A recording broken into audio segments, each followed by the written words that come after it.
Hello, Trà Vinh xin chào các bạn. Hôm nay thì mình sẽ làm bánh cuốn nha. Đây là cái cách làm nhanh và đơn giản nhất mà không cần khuôn.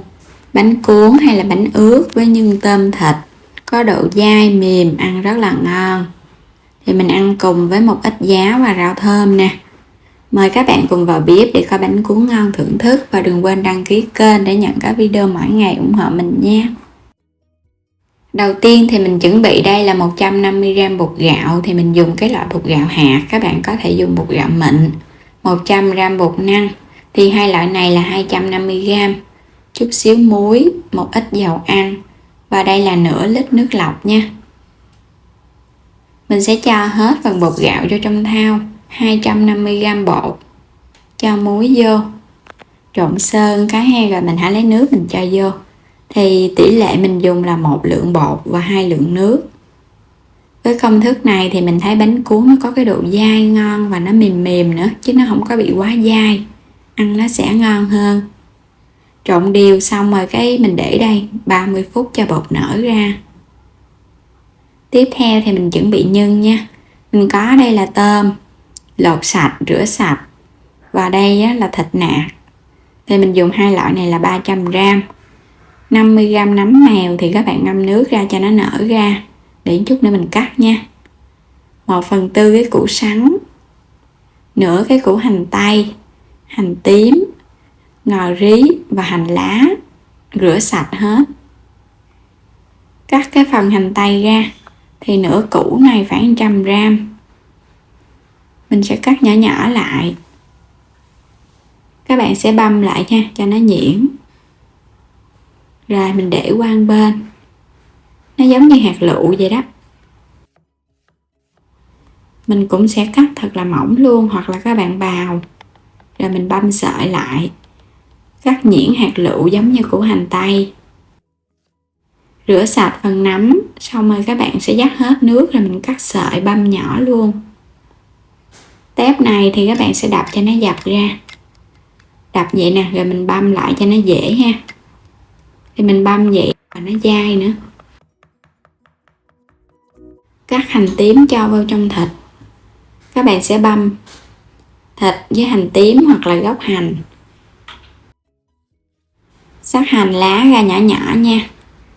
Mình cắt cho nó nhuyễn, xong để chút nữa mình xào nhân. Làm xong hết rồi thì phi thơm cái phần hành tây. Các bạn sẽ để lửa lớn cho nó thơm lên. Hành tây săn thơm mình sẽ cho hết phần thịt băm và tép băm vô.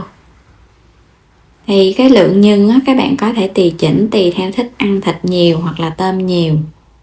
Rồi mình xào đều lên. Thì mình dùng tỷ lệ 1:1 luôn, hai loại là 300g. Xào cho nó săn thơm lên. Sau khi thịt nó săn thơm rồi nè, bây giờ các bạn thấy nó rời ra ha, nó có bị dính á. Và mình sẽ lấy củ sắn mình cho vô. Vì củ sắn nó chín lâu hơn cho nên các bạn cho vô trước nha. Mình xào củ sắn một lúc thì mình cho đường vô. Nêm thêm hạt nêm. Rồi chỉ vậy thôi, đường và hạt nêm các bạn đảo đều cho nó thấm gia vị. Mình sẽ lấy hết phần nấm mèo mình cho vô. Xào nhân mà có củ sắn và nấm mèo á, thì các bạn để lửa nhỏ một chút cho nó chín kỹ. Thì nó giòn ngon nha. Và nó rút hết nước nữa. Cuối cùng thì mình cho tiêu xay. Phần hành lá đã cắt nhỏ vô. Rồi các bạn sẽ tắt bếp luôn. Mình đảo sơn cái nữa rồi xong ha, mình để nhân ở đây. Quay trở lại thau bột thì mình để được nửa tiếng, các bạn sẽ thấy bột nó lắng xuống vậy nè. Mình sẽ chắc cái phần nước trong ở bên trên mình bỏ đi nha. Cái phần nước này nó dơ lắm, và mình chắc gan vậy thì cái bánh nó không có bị hôi nữa. Chắc bỏ bao nhiêu thì các bạn sẽ bù lại bao nhiêu lượng nước sạch lại. Rồi mình cho vào dầu ăn nha, 2 muỗng canh dầu ăn. Khuấy đều lên. Chén chảo thì các bạn phải cho dầu ăn, còn nếu mà chén khuôn thì khỏi dầu ăn cũng được. Khuấy đều lên nữa là bắt đầu mình bắt chảo lên bếp, mình bắt đầu đi tráng bánh là được rồi. Quét sơ một lớp dầu vô chảo. Rồi các bạn sẽ múc bột mình cho vô.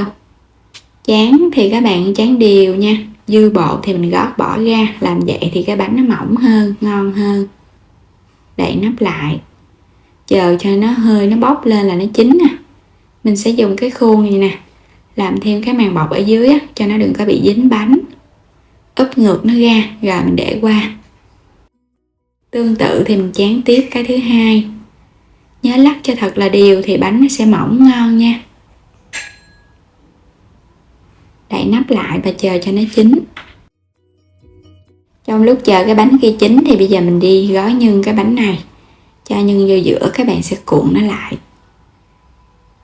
Vậy là xong một cái bánh cuốn rồi nè, đơn giản nhanh gọn ha. Đây là cái cách mình thấy nhanh nhất luôn á. Quay lại thì cái bánh thứ hai nó cũng chín. Có thể thoa chút xíu dầu ăn để cái mặt bánh nó không có khô. Rồi mình cũng úp ngược trở lại. Rồi cuộn nhân. Thì mình cuộn cái này á, xong cái ở trên chảo là bắt đầu nó chín tới nữa rồi. Làm cái này thì cũng nhanh lắm các bạn làm. Cái này xoay qua cái kia là nó chín à. Mình làm một tăng luôn cho xong bánh. Xong rồi cái mình thoa chút xíu dầu hành phi lên cho nó thơm và nó bóng bánh nữa. Cuộn cho đến hết bánh cũng như là các bạn tráng cho hết phần bột.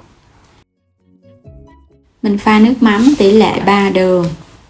3 nước mắm thì mình dùng đây là nước mắm ngon luôn. Cho vào 100ml nước nóng. Để cho phần đường và nước mắm nó tan. Các bạn sẽ cho chanh vô. Tỏi ớt băm. Vậy là xong một cái chén nước mắm để ăn cùng bánh cuốn. Bánh cuốn đã làm xong thì mình chất ra luôn. Bỏ ra chút xíu thời gian thôi à. Các bạn có một cái món bánh cuốn hay là bánh ướt ngon, đơn giản dễ làm thì mình ăn cùng với dưa leo, giá trụng và một ít rau thơm. Cho lên đây một ít hành phi. Hấp dẫn quá, những cái bánh ướt.